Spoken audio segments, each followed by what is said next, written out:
Bonjour à tous, on se retrouve aujourd'hui pour un nouveau format sur ma chaîne. Ça va être le débrief du rallye Monte-Carlo. On va regarder ensemble ce qui s'est passé tout au long du rallye et les conclusions qu'on peut en tirer.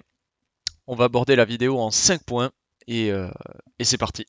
Le rallye Monte-Carlo 2022, c'est quoi du coup? C'est évidemment l'arrivée des rallyes 1, les nouvelles voitures hybrides, donc avec un moteur thermique et électrique. Toujours trois marques, hein, Ford, Toyota, Hyundai. Donc voilà, nouvelle voiture, nouveau championnat, nouveau début de saison. Il y a tout à dire en fait, hein, sur ce rallye. Ça a permis de voir un peu le constructeur ou les constructeurs qui sont un peu pénalisés par rapport aux autres. En termes de pilote, qui se sent bien, qui se sent moins bien dans la voiture, etc. Donc c'est ce qu'on va voir de suite dans cette vidéo. Point numéro 1, ça va être évidemment les Hyundai qui sont en défaut par rapport à ses concurrents. Ils ont souffert tout le long du rallye. On a eu diverses pannes, hein. Du coup on a eu Neuville qui s'est reconverti en mécano, Ottanak qui s'est plaint de la voiture et de son feeling tout le long du rallye et qui se sort à un certain moment. On a Solberg qui a des problèmes d'échappement et qui doit partir à l'hôpital pour intoxication du coup vu qu'il était submergé de gaz d'échappement du coup dans l'habitacle. Donc voilà, hein, un rallye très très difficile pour les Hyundai. Je vois pas ce qu'on peut dire de plus. Même au bord des spéciales, on ressent que la voiture est quand même moins performante. Je sais pas comment le dire, mais on a l'impression qu'elle a un peu moins de niaque que les autres voitures. À voir comment ça va se passer pour les prochains rallyes. Mais déjà en termes de fiabilité, on a l'impression que c'est pas foufou. Donc on va voir sur les prochains rallyes terre, mais à mon avis, ça sent pas très bon pour la marque coréenne.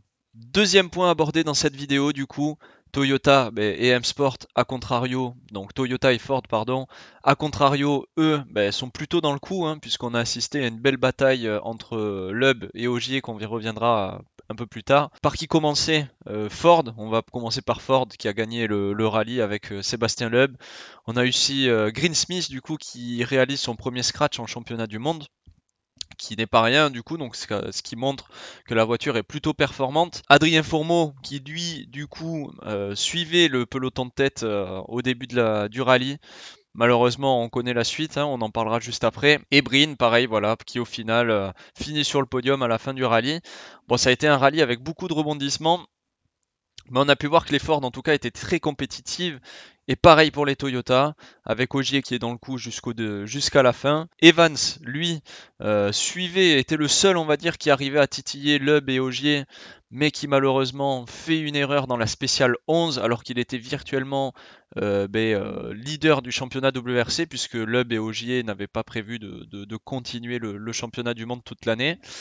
Et Rovan Pera, lui, a eu beaucoup de mal au début du rallye. Mais au final, avec son caractère assez froid et son mental, il est venu chercher les points sur la Power Stage et qui finit aussi le rallye finalement, alors qu'il avait très très mal commencé et qui performe sur les derniers jours du rallye. Evans et Rovan Pera ont montré que la Toyota marchait plutôt pas mal. Et pour terminer, Katsuta, lui, a été en difficulté tout le long du rallye avec plusieurs erreurs, notamment de pilotage hein, surtout. Mais il arrive quand même à ramener la voiture à Monaco, donc voilà. Les Ford et les Toyota, ça marche plutôt pas mal cette année. À noter quand même quelques petits problèmes techniques sur la Ford par exemple.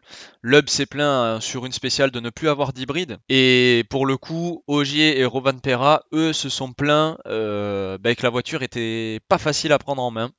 Donc à voir ce que ça donne sur le championnat. Troisième point, la sécurité est vraiment toujours au top avec ces voitures-là. On a pu le voir avec le crash de Adrien Fourmeau qui est quand même relativement impressionnant. La voiture finit en 1000 morceaux, fait une chute d'une vingtaine de mètres dans un ravin et on a pu voir du coup que la sécurité a été assurée, les pilotes vont parfaitement bien, pas une seule égratignure, peut-être des contusions évidemment, je me suis pas renseigné mais voilà, hein, aucune égratignure on va dire sévère. Le module hybride lui a bien été protégé. Il a bien résisté, puisqu'on sait qu'avec l'hybride, il y a des dangers de haute tension sur les voitures. On a aussi pu voir que les lumières vertes, du coup, ont bien fonctionné. Donc voilà, La sécurité, toujours aussi impressionnante en WRC, et tant mieux parce que ça sauve des vies. On peut que féliciter les ingénieurs et les prouesses techniques et technologiques qu'il y a ces dernières années sur les voitures. Et voilà, la Rallye 1 ne déroge pas à la règle. Par contre, cependant, il y a quand même un petit point à améliorer. On a pu voir lors du crash d'Adrien justement que les portières, donc les panneaux de porte, se sont sortis assez rapidement, ce qui peut être dangereux pour les pilotes, hein, du coup, au cas où qu'il y ait un débris qui rentre à l'intérieur de l'habitacle, ou même tout simplement une branche ou autre d'un arbre. Donc voilà, c'est un point à travailler. Je sais que les ingénieurs ont remarqué ce point-là. Il y a eu des discussions, des articles qui sont apparus sur ça. Donc voilà, c'est le point à améliorer, mais déjà c'est impressionnant que les deux pilotes soient en vie et surtout intacts à la sortie de ce crash. Quatrième point, une bataille légendaire du coup entre Loeb et Ogier, donc nos deux Sébastien français qui à eux deux ont 9 titres et 8 titres de championnat du monde. Voilà, c'est les meilleurs, ils l'ont encore montré sur ce rallye-là. Et que demander de mieux qui se bataillent jusqu'au bout, jusqu'à la fin. Vraiment incroyable. On a eu un scénario assez fou, hein. On a eu Ogier qui était premier au début du rallye, Loeb qui reprend la seconde journée la place de leader à Ogier. Troisième journée, Loeb qui fait un mauvais choix de pneu, qui décide de faire un petit coup de poker, qui part en slick. Ogier le suit, mais finalement Ogier maîtrise mieux sur la neige que Loeb, hein. Loeb a clairement mal géré la partie neige, on va dire, du rallye, hein. Donc à la régulière, Ogier a été meilleur, mais au final, dernière journée, Ogier qui continue de trop attaquer et qui crève au final, alors qu'il était en tête. Et donc Loeb reprend la tête à la dernière spéciale, enfin à l'avant-dernière spéciale, ce qui lui laisse, on va dire, l'opportunité d'attaquer la Power Stage un peu plus sereinement, même si on finit avec 10 secondes 5 d'écart entre les deux, sachant que Ogier avait pris une pénalité de 10 secondes au départ, ce qui fait qu'au final, une demi-seconde sépare les deux champions à la fin du rallye sur 296 km chronométrés. Que demander de mieux, les gars? Cinquième point et dernier point de cette vidéo, du coup, ben voilà, le Monte Carlo a montré encore une fois que c'était un rallye très difficile, malgré, on va dire, des conditions plutôt favorables.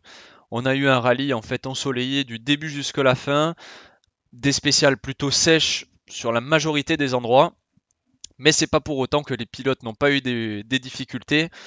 Avec tout ce que je vous ai énoncé pour le championnat WRC, avec les pilotes professionnels, on va dire les plus gros pilotes, on va dire, pardon, s'ils sont tous professionnels, hein, excusez-moi, mais on va dire les pilotes de la plus haute catégorie, la catégorie Rennes, on a pu voir qu'il y a eu beaucoup de difficultés en termes de pilotage, hein, comme je disais, Katsuta qui a eu beaucoup de mal, Fourmeau qui se sort, Ottanak qui lui aussi fait une erreur. Voilà, beaucoup de complications dans ce rallye, et ça a été la même chose en WRC2. On a eu un Mikkelsen du coup qui gagne le rallye, mais qui crève à partir de la troisième journée, je crois. Lefebvre et Rossel, qui étaient vachement bien partis du rallye, nos deux représentants français, au final font eux aussi deux erreurs. Lefebvre qui casse le train arrière et Rossel qui lui part à la faute au même endroit que Katsuta. Donc voilà, un rallye très difficile malgré des conditions sèches, avec peu de verglas, peu de neige, mais voilà, rallye avec des routes très compliquées, très piégeuses, et ce qui montre vraiment la difficulté et la renommée du coup de cette étape. Pour conclure, du coup, on peut dire que ce Monte Carlo et les rallyens ont tenu toutes leurs promesses. On avait peur que ce soit moins spectaculaire, on va dire, que les WRC+, donc les WRC qui ont eu lieu de 2017 à 2021. Mais non, les rallyens ont montré que c'était de très très bonnes voitures, même si on a eu une régression par rapport à la réglementation. On est passé sur une boîte 5, séquentielle, moins d'aérodynamisme, pas de différentiel central. Donc on a quand même eu une régression. Mais avec le boost hybride, on a quand même une bonne puissance et on voit quand même énormément de différences par rapport au Rallye 2 toujours, et c'est le plus important. Un rallye et des voitures qui ont tenu toutes leurs promesses et qui annoncent une très très belle saison. J'espère que la vidéo vous a plu. N'oubliez pas de liker, partager, vous abonner, tout ça. Et moi je vous dis à la prochaine. Ciao!